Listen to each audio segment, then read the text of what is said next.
Yo, what is up? What's It's the going on? Heavyist podcast.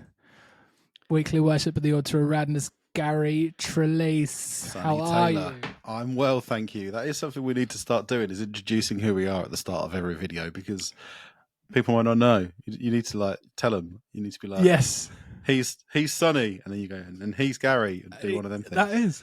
But don't. I mean, I 'cause say you quite a lot. I you always do. say You always Gary. introduce me, and I always You go never say hello to me. because I'm an idiot. Yeah, you're not really getting the editorial No, cue that I'm not, giving am you. I? I'm not. I've just told you that I'm the one who needs to sort it out, aren't I? Yeah. Whoops. What's going on? You good, man? How are you? I'm all right, mate. I'm usually stood for these. Yeah, it's but kind I of a thought bit of a different vibe. You sat down in your chair. I don't know. I kind of like it. Feels quite Yeah. intimate. You're like leant on the desk. You're like leant right forward. Like, so I feel like I'm in therapy or something. I quite like it. Good. I like. Yeah, I You've got a think- sort of sideways lilt to your head. I feel very comfortable Yeah. and welcome right now. Tell me how that breakdown made you feel, Gary. And what do you think about the melodic injection there? Really? Heavy therapy with Sonny Taylor. I'm into it. It's really warm in England, uncharacteristically warm, isn't it? It is. I'm glad that it's not just me, because I said that to Nicola earlier on, but she's the kind of person who's always cold, and she was like, "No, what are you on about?" She's got, you need to lose weight, Gary. That just made you feel bad. That probably doesn't help. But one of the other reasons why I thought maybe I might be hot is for my lunch. I decided to have these. Just those. Muy fuego. Just had a big share size bag of Fuego Takis for lunch, because I'm a grown man. I can do whatever I want. Yeah, mate. I That's thought what you maybe got that's to do. why I felt hot, because I had spicy lunch. When you've gone through like an arduous house extension such as you're allowed to do anything now. You've Thank you, adulted. Sonny. You've Thank adulted to the nth degree.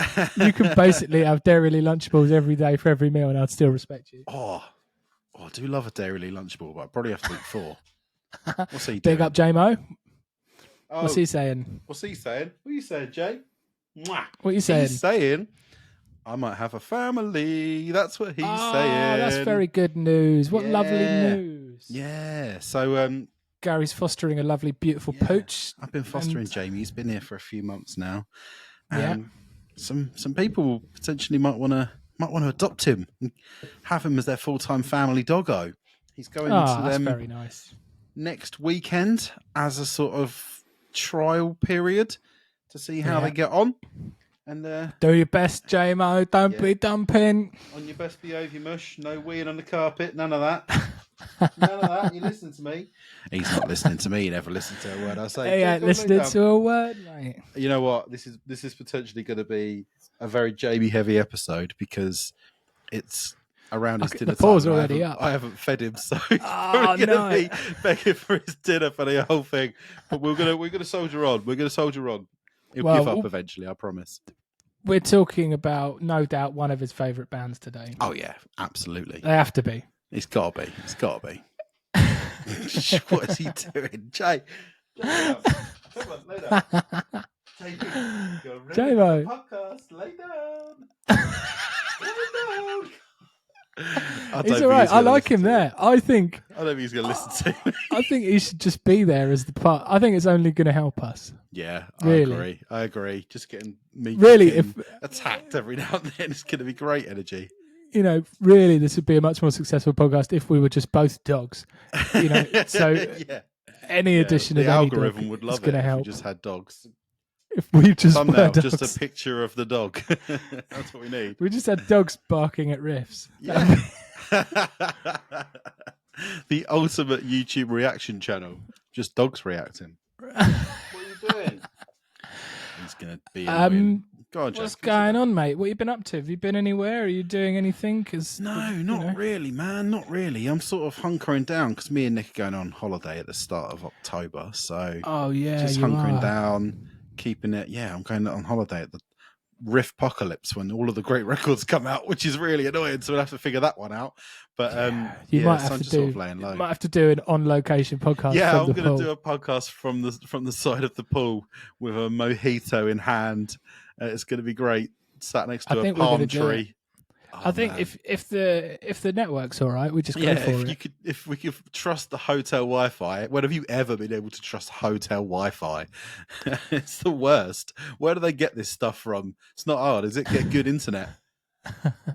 You never know. It's got to be better than Airbnb Wi-Fi, which is always horrendous. Anytime we've tried to do excuse. They've got no. There's hardly any space. They're actual houses. Spread it around. That's just a house. So I've got the internet in my house and it works fantastically. What's the Airbnb's excuse? Oh my god! Just buy a repeater, mate. They're not expensive. It cost me like 20 quid. Oh dear. How's dadding? You dadding it up? Dadding completely, wholeheartedly dadding. It's great, mate. We've had a bit of a odd breakthrough in the sleeping patterns in the last few weeks. Last few nights. So they basically exist in 3-hour cycles. Really. Yeah. They just feed every 3 hours ish, and they just have a bit of a cry, have a bit of a sleep in between, and have a bit of an awake period. And it's just this sort of.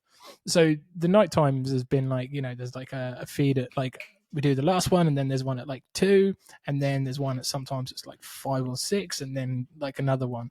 But the last couple of nights he's been sleeping like an absolute G. He did a 2 o'clock one the other night, and then slept right through. Didn't have a bottle till 7, so we missed basically one less bottle. And then this morning he slept through to fucking he had his late night bottle at 2, and then didn't have a bottle till 9 o'clock. He's it's mental. He skipped all the stages. He's already a teenager. He's literally sleeping. He's just the last couple of days, his sleep's just really, really taken a turn for the best, which is great. And I don't think you're supposed to expect that for a while. So I don't know if that's just some luck, or we might be entering more of a nice. You might have a child genius on your hands, mate. I think that's a sign that you've got a child genius on your hands. He might be accelerating. Definitely a sign that he's a prodigy of some kind. I think so, mate. You should probably buy him a violin. Yeah, I mean, I've been looking for an excuse to get that theremin for a while, haven't I? It's time. You finally found it. Theremin time. I've been waiting all these years. We're gonna have to wait a while till he's old enough. We're finally gonna have a member of our theremin grindcore band. Yes. He's going to love being in a band with his dad and his dad's mate. It's going to be great fun. Famously, those bands are always really cool. Bands that are father and son. I can't think of one that isn't cool. I can't think of one that exists. Can't think now, of there's one. There's that grindcore act, isn't there? There's that grindcore act where it's the dude and his daughter, and it's basically nursery rhyme grindcore. Yeah, that's pretty good. The Magic School Bus or whatever they're called. They're called something like that, aren't they? I think at least one of them needs to be a drummer, though, which ain't going to happen. That's what you need to do, mate. First birthday, I'm getting that kid a drum kit. I think Portsmouth needs more drummers. I think realistically, if I'm being responsible, I do need to turn him into a drummer. You absolutely do. You absolutely do. Take it on the chin. Soundproof one of the rooms now. Get ready. Start saving your egg boxes. Yeah. So that by the time he's old enough, you can get him a drum kit.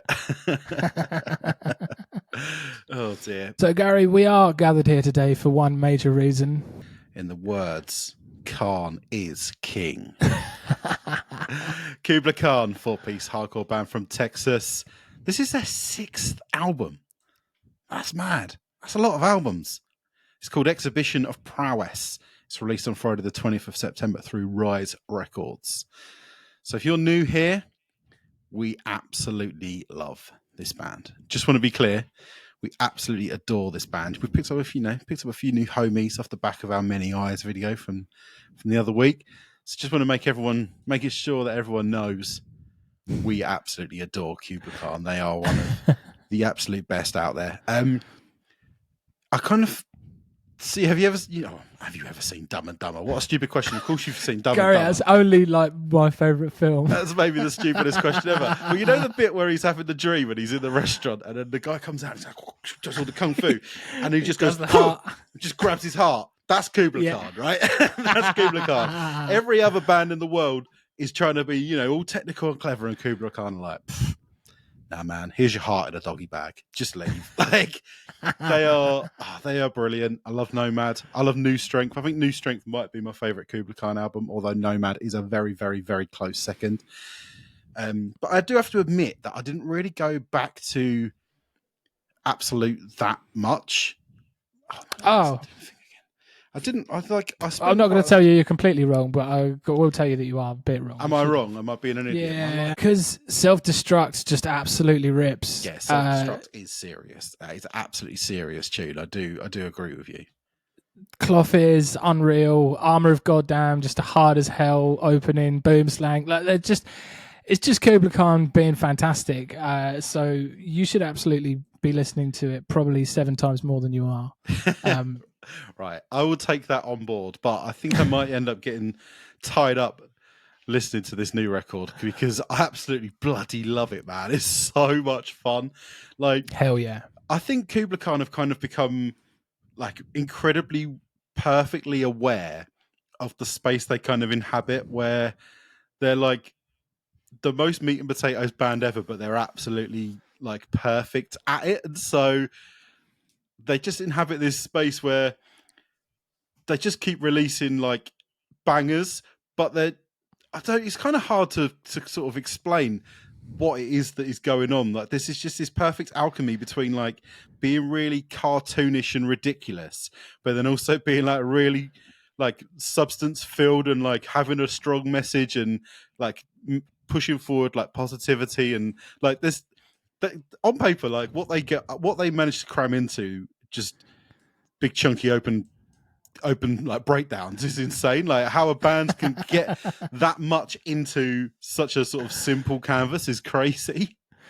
Yeah, they just know exactly what people want from them. Yeah. We don't want evolution. We don't want progressive elements put in. We want sick new Kublai Khan riffs. We want to bang our head. We want Matt Honeycutt to give us 12 more reasons to just smash our gaffs up. Like, and that's exactly what they've done, mate. I'm all in on this record. This record absolutely rules. It's absolutely class, man. It's so good. Like, as soon as it comes in, like, it's just genius. God, sorry. So yeah, no, they have, they do a really good job at like composing albums and putting in really cool like opening tracks, really cool finishing tracks. Like they deliver what I want in that product so well, so consistently. So, when this thing opens up, obviously what was absolutely sick and double hard about Kublai Khan is that they, this time they released Supreme Ruler, like the opening track, as a single, which is, it's just such a ballsy, sick move. Like, what other band on the planet, like outside of maybe like Not Close, would you be like, oh yeah, that's okay? Like, for them to literally release like a single that's like 54 seconds. Well, you say Not Loose, but they bottled it and they released Counting Worms as like a double thing with Billy No Mates, didn't they? So they didn't have the bottle to just release Counting Worms as a single, which I would have respected super hard. But like, yeah, the fact that the song's got one line in it, right? It's got one line of vocals where he just shouts, "Khan is king." That's the whole vocal in the entire song, and they released it as the single that announced the album. Like, granted, they'd already released a couple of songs that are on the album too, but that was the point where, like, this is our new album. Here's the first track, and it's basically a really double hard intro track. But then I guess one of their like greatest moments in their live set is Ant Pile, so you can understand why they're like, people like our intro tracks. Let's give them what they want. Let's give the people what they want. And then the album just kind of goes from there, and they just kind of take that, like, Darwinism. Might be one of the best Kublai Khan songs ever released. Like, that song is absolutely phenomenal. It's like a second opener, really, isn't it? Yeah, pretty much. Like, it opens and then it opens again, and it's got some real, they pose some real important life questions in the lyrics, such as "Motherfucker, bang your fucking head." Yeah. Put that skull through a wall, bitch. Like, this is exactly how you want an album from Kublai Khan to open. Yeah, just being stupidly hard. And it made me smile so much, dude. Mate, for sure. This is them leaning into that like cartoonish nature, like the overblown, over the top kind of pushing on silly, but in a good way. Like, you know, they're kind of they're very self-aware, and I think that's really important when it comes to this band, is that they don't take themselves, you know, there's plenty of bands out there who do similar things, but they take themselves so seriously that you can't respect them at all, because the music, this music is inherently quite daft. Like, we live and breathe it, but if you show it to somebody from outside, they'll be like, this is the stupidest music I think I might have ever heard. And I really appreciate the fact that Kublai Khan understand that, but then at the same time, they can do something like, I'm turning this light off, man. It's doing my absolute nuts. I just give it up on it. It's annoying me. They can release a song like Low Tech, where you listen to it and you read the lyrics, and Low Tech's kind of about, I think it's kind of about like the phasing out of skilled craftsmanship as a result of the modernization of production. Like, if you kind of read into the lyrics of it, I think it's kind of like looking at like a past generation and how a lot of the skills that they have are kind of redundant now, and how that just really, really sucks. And that's quite a niche and quite a heavy subject matter to kind of dig into for a band. And to go from motherfucker bang your fucking head to something like that is incredible that you've got that level of range. But the thing is, like, Matt Honeycutt, he's one of the best vocalists out there. He's so charismatic. He's got such a fantastic voice. It's 0% technique and it's 100% absolute wild animal. And he can pull it all off entirely perfectly live. Like, it's not studio trickery in the slightest. That's what he sounds like. Yeah, like, he's just the man. He's so charismatic. I don't know if you've watched his interview on the Downbeat with Craig Reynolds. He's hilarious bloke. He just comes. He's so funny. He's so sort of like cowboy, and just everything about him is brilliant. And all of that personality comes across in their music. Yeah, man, it absolutely does. He does a fantastic job here. Like, putting like a Matt Honeycutt performance up against Matt Honeycutt performance is a hard thing, right? Yeah. Like, there's not many vocalists that have been as consistently brilliant, and he just finds some fantastic ways to just really drive home that he is the absolute fucking man on this record, dude. He sure does. He sounds wicked. Like, he's got I don't know if maybe there's something slightly different going on in the production of what they've done with his voice this time, but he sounds absolutely awesome. Like, I think there might be something else that means I don't grab Absolute as often. Is like, I don't know, maybe they've polished up the sound of his vocal a bit too much on that record, but on this, he's just all the grit, all the phlegm, all the attitude is all still present. Like, almost like it didn't even go through the mixing desk. He literally just went straight onto the record, like a live take that they've just recorded onto and put it in there. Like, it's so raw, and I love that about it. One of my favorite things about this record is how they've like there's a new meta for the record being hard, and it's only having super hard vocalists as features, like only having Dave Peters from Throwdown and Jamie Jester on the record. Like, is this extra level of super hard? It's so cool, isn't it? Absolute legends of the game of being the hardest of the hard, just getting them to crop up on your record. Amazing. When Matey from Throwdown comes in, he sounds so good. He sounds so brilliant. Good, doesn't he? There's still so much grit there. He sounds like he's just still completely got everything that's always made him a brilliant vocalist. He sounds fantastic. Yeah, because I don't think Throwdown haven't really done anything for ages, but he just sounds like he recorded with Throwdown yesterday, doesn't he? He still sounds immaculate. Yeah. And then Jamie Jester's such a boon of a person in hardcore to get to do a guest spot on your record, but he just he's brilliant. Like, I always think Jamie Jester guest spots are some of the best out there. Like, he kills it whenever he crops up, and he just makes you want to put Staring Down the Barrel of Today on. Like, I've not gone out of my way to jam Hatebreed for ages, and I feel like I really should do something about that, because you just hear him pop up on this song, you're like, oh my god, yeah, Jamie Jester. Why do I need to be reminded how much of a legend this guy is? Like, I should be listening to Hatebreed every day. Like, what am I playing at? But I'm absolutely going to be jabbing some Hatebreed in the next few days, because I just got in the zone by hearing him cropping up on that track. He sounds wicked. I've got to admit, this made me put on Rise of Brutality straight after this record.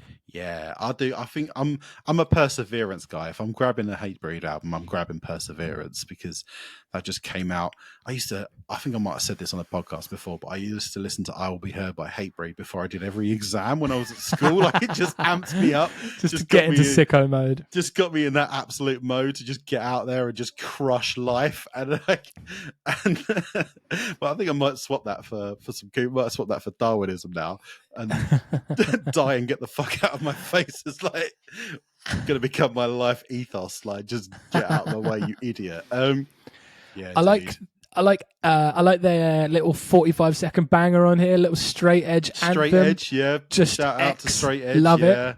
Big really up. Cool. I really like that. Like, it's just another example of the band being able to skirt the line between the sublime and the ridiculous. Like, just being able to like have a song where the lyrics are die and get the fuck out of my face, and then an ode to this really important like movement in hardcore that defines a lot of people's lives. Like, it's so great that this band can do that and be so many things to so many people. They just make you happy, don't they, Kublai Khan? They just make you happy.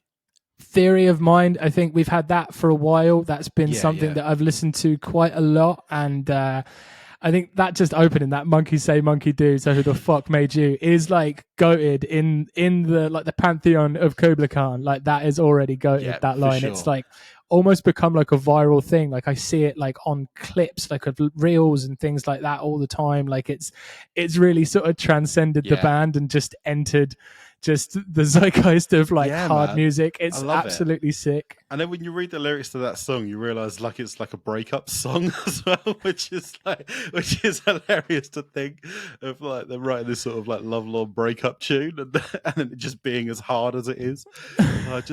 Just quality. But we've got to get to it, son. Antpile 2, man. Like, having the sequel to Antpile, the ultimate, maybe best opening track of an album ever made, and then following it up with the sequel as the last track. It's got, I mean, the lyrics really spoke to me, dude. The lyrics really, like, they touched my heart. They were beautiful. Mate, so like top smiles on my face in recent memory. Number 1, Maxwell being born. Number 2, close second, me for the first time realizing that Antpile 2 finishes this album. Like, that was like, I was so happy, dude. I was so happy seeing that. It made me smile, bro. Like you say, it's brilliant, and it really is a sequel. It's not a completely brand new track. It's very much the ideas of Antpile, just elongated a bit, like this sort of wicked bendy riff, and then the pinches at the end, like, and the singular vocal, which is just 2. Absolutely, it's brilliant. Great. The thing is, like, if you see them live, and I think they quite often end their set with Antpile, and when they do it, he does really like really, really lean into those like pinch harmonics. So it's kind of like, let's just record a version of it where I really, really lean into those pinch harmonics like I do live, and it works so well. And I might just put like the two of them back together in a playlist and just listen to it. Just listen definitely, to it definitely. over again. And maybe just chuck in the cover of Imagine from New Strength for no reason, just because I think that's really fun.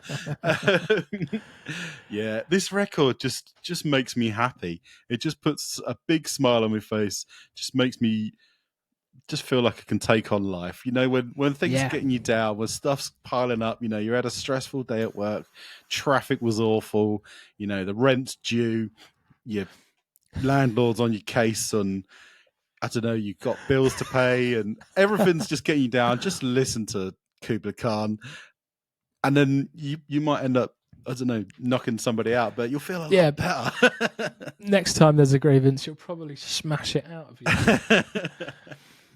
It is. It's like primal scream therapy to beatdowns, and I absolutely adore it. Brilliant record. Yeah. Fantastic. Exhibition of Prowess by Kublai. And also, that is a fantastic album title. Can I just say? That's such a brilliant, like, It's got that like vulgar display of power type arrogant, sort of egotistical album title, and I love it. I think it's incredible. Just them calling their album "This Album's Absolutely Sick," basically, isn't it? And I've got nothing but time for that. I think it's awesome. So last week, a very, very sick album came out from a band that we've been following for quite some time. Absolutely. 156 Silence. If you go on their Genius page, it literally says it in words. They are actually called 156 Silence. I've never said that. No, this is King 810 versus King 810 all over again, isn't it, Sonny? Should we avoid getting into it? We won't get into this. We're probably going to call it 156 Silence. If that's wrong, I apologise. I'm trying my light again. Fuck you, light. So it felt weird us not talking about this because we've talked about every other release that this band have put out, and we really love them. They're a great band. They're a 5-piece metalcore band from Pittsburgh. Their new album's called People Watching. It came out on the 13th, Friday the 13th. Ooh, spooky. Through Sharp Tone Records. And I've just really loved seeing the trajectory of 156 Silence, of seeing them go from like when we first talked about them 2018 when they put out Undercover Scumbag, and they were like this proper underground. They were just kind of known on the mathcore kind of communities and stuff. They were really, really small, you know.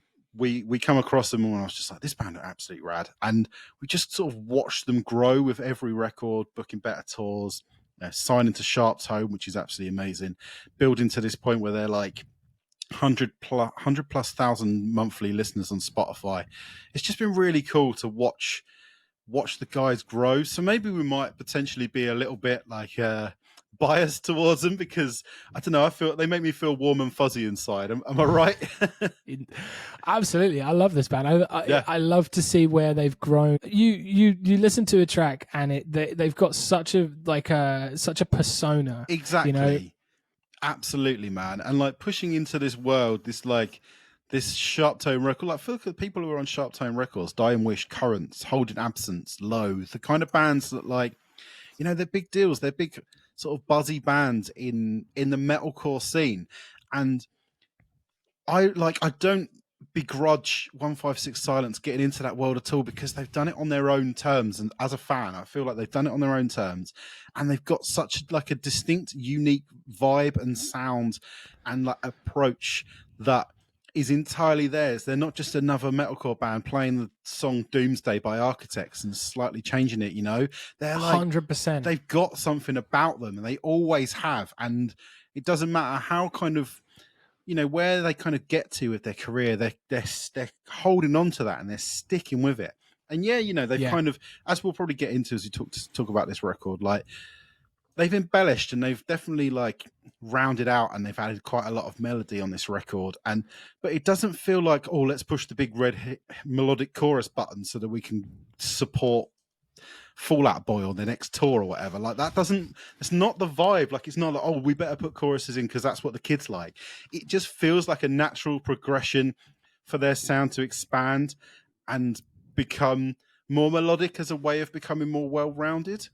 Am I again just being biased toward this band, or do you agree with me? They've evolved, but absolutely in their own terms, and they're still very much nurturing that very like unique and unmistakable persona that they've got. Like as 156, they've got, you know, these different sort of motifs that pop up throughout the record that have been there previously, but now they're just so much more ingrained into what they are. I feel like this is them sort of finally sort of fully realized. Like they've been you know, evolving brilliantly, and this record is just a fucking brilliant product, dude.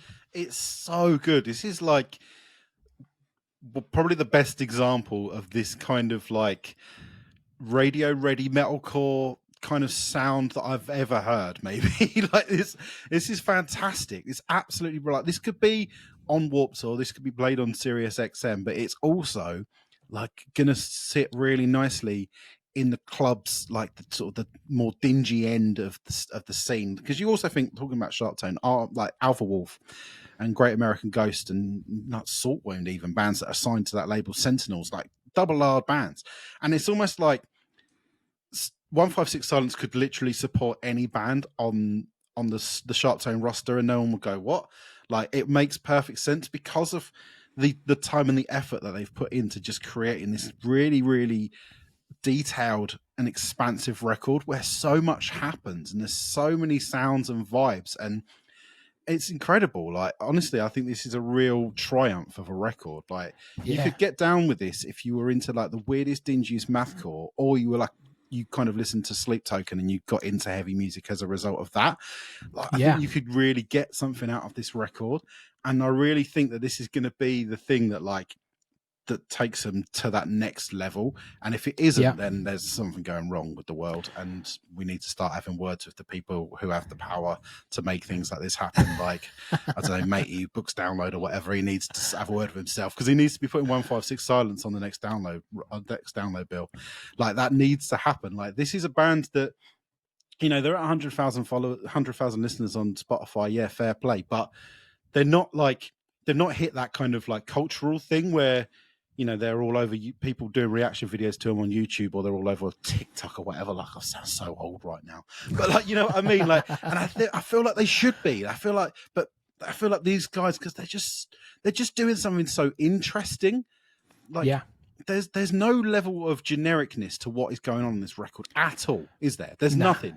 It slaps. There's so many like quadruple hard riffs, like, oh man, it's brilliant. Like, we have a playlist that goes on in the gym. Like, I think I've talked about it a few times before.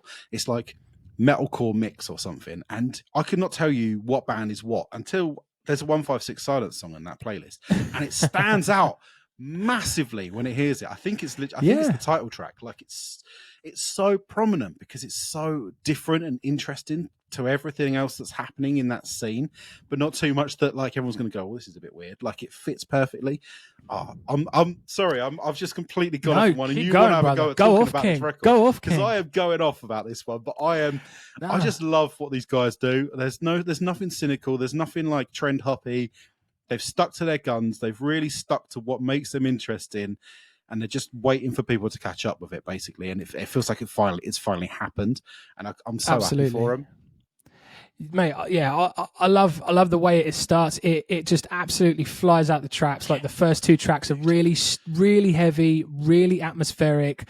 He like plays into this like fantastic cadence that he's got. Like, as a vocalist, he's got this really brilliant, like, so unique. Good, his style and his flow is so great. Like, track 3, Sleep Spikes, like, there's a lot of bands that like I'd be like, oh, what, track 3 is like a pointless instrumental. Like, I'd be like, fuck that off. But it's really ominous and cool, and they like introduce a lot of synths and the sort of swelling, and there's the sort of the cool voiceover that they have, like the sort of the spoken sort of character that's been in previous releases. But here is really all over the place on this one, which is brilliant. Better written villain, absolutely love it. Like, so the melodic vocals are fantastic. Like, I love how it goes into the chugs after it, which is wicked. It's a real sort of like this like really cool juxtaposed moment where you're like absolutely soaring, and then they just come and beat the piss out of you. Mate, and it's nice with that song, just to cut in quickly, to hear a song that's like influenced by Deftones without just sounding like a straight up rip off of Deftones. And it's really nice to hear that, like, just someone like going, oh, Deftones, they've inspired me to write my own song, not just, well, I'm going to write a Deftones song. It's just, it's so refreshing. There's loads of that goes on across this record, but go on, carry on. Sorry, go on. The chorus on that track works absolutely brilliant. It's a real like melodic loop that's kind of ethereal and smoky and nowhere near wet. And like, there's a lot of bands that write choruses and things like that don't meet that criteria. They don't loop very well. And that just does, man. And then Product Placement, which is like the sort of melodic track, like I think that's a real triumph. I think it's like a massive success of a track because it's like a melodic track at its core, and the hook is really cool. It's very smooth and buttery. It's like absolutely brilliant. But then in that track, they still work in a sick breakdown. Like, it still has all the sort of things that you would want from them. This is just like a different style of track from them, which is brilliant. And it reminds me of like sort of like a golden era sort of Under Oath track or something like that, man.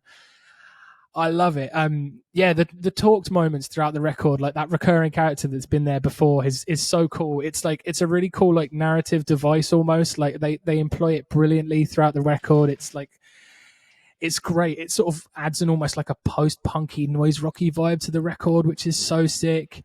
Yeah, there's so much of this sort of dark, sinister creepiness that kind of permeates everything. I love that. Like, I think that's something that they've always had in there. Even if you go back to like Irrational Pool, like there's still been that like eerie, spacey kind of like unsettling, oh god, something's creeping up behind me kind of vibe that goes on. That's what they do well. That they do that so well, and that's such a hard thing to make land when you're writing like really punishing, crushing, hard, heavy tracks, and they just make it work brilliantly. The way that they weave them into each other, like honestly, like product placement, I think that song's really, really awesome. Like that sort of Anthony Green level kind of melody that they weave in there. Like there's not a lot of bands who've got someone in their band good enough to sing stuff like that, let alone pull it off, you know, like, but I tell you what, we've got to get into Funeral Arrangements. That's like maybe the best song that this band have ever put together, mate. That song's fantastic, amazing. And it wasn't a single, right? No, I think it was one of the like biggest fucking. It's so baller to have a song like that that's that good that wasn't a single. It's like the fully evolved, like this is like the Charizard of the 156 verse, and like it's just it's nestled in there as like a track 8, like as like a as a discovery for everybody. Like they could have weaponized that a bit, like, you know, that could have been the lead single, and everybody would have been stoked. As like absolutely. I think it's fantastic. Man. It's just one of them things. It's so bob on 156 Silence, like you're saying, the Charizard of 156 Silence. Like if someone turned up at your band practice and played that riff, you go, "No, we can't pull that off. That sounds too much like 156 Silence." Like straight away, you just be like, "Nah." Like it's just everything about. I love like the way that like parts transition into each other, like the way that it goes into that like just the bass parts. It's just perfectly put together.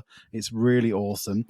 Like, and I basically feel that about the entire record. I love the sort of the messaging of all of this kind of like imposter syndrome-y kind of vibe that the whole record gives off, that like feeling like a spectator in your own life, feeling like an NPC, and all of the like the little sort of all of the little references to like TV shows and films and stuff that it puts in there to just kind of emphasize how you feel like you're watching your life unfold on screen rather than actually being like directly part of it.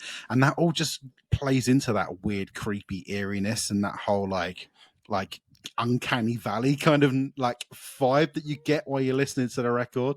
Like it's so well thought out, even to the point where there's that like creepy ass dude on the front cover. It's like, yes, like it just like that forced representation of happiness. Like he looks like all interweaves so well together. He looks like the cab driver in is it the old Judge Dredd, where it's like, you know, when they get in the car and it's like the robo cab driver. I was thinking it's Total Recall. You're thinking is it Total Recall? Isn't it? Yeah, I'm thinking of Total Recall. Yeah, I was going to say it reminds me of like Gabbo from The Simpsons, you know, when the ventriloquist dummy.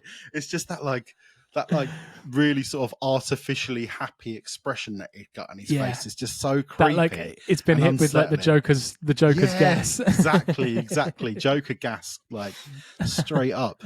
Like, yeah, man, just everything that goes on with this record is cool. And it sounds so expensive, dude. Like it sounds incredible.